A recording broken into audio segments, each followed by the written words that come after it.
Okay, so today I am going to be making vegan corned beef hash, and step one, I have cleaned, peeled, and cubed about 4 white potatoes. You can use whatever kind of potatoes you want, and this is about 4 medium or probably 6 small potatoes.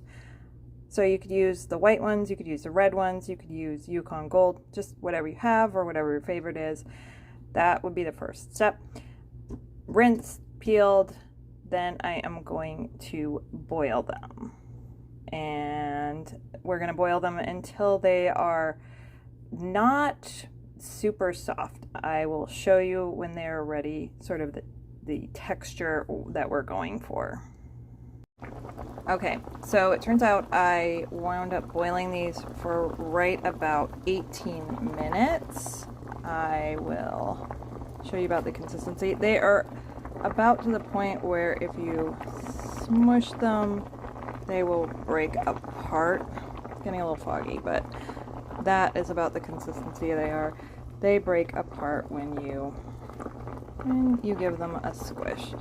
So they're not super smushy, but they have a little bit of firmness left to them. Okay, so of course I drained these. I added a little bit of olive oil just to keep it from sticking down in the bottom. And then I am going to grab my crumbles, and I'll show you what I have there for the crumbles. Okay, so what I'm using here is the Gardein crumbles, and I'm using 2 bags. So this is going to be a fairly large recipe.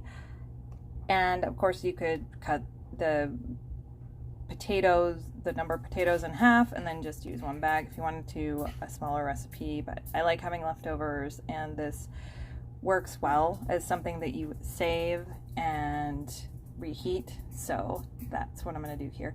So I'm going to go ahead and just empty both of these into the same pan with the potatoes now. Okay, so now the crumbles are mixed in, and we are going to put it about on medium heat,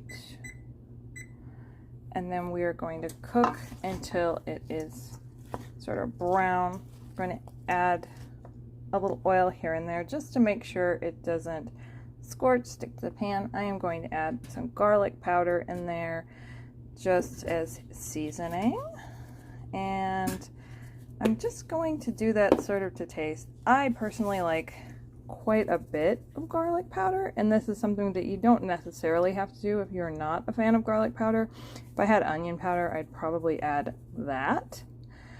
However, I don't, and I'm also out of onions. I would add some chopped onions if I had that. I'm going to go ahead and stir it in, and then I am going to wait for it to just start to brown a bit after I stir in the garlic. As soon as it starts to brown, I'm going to check and see if I need to add just a skosh more oil, and then I will stir it, repeat, let it brown, and then just keep repeating that process. There we have the finished product, the finished vegan corned beef hash.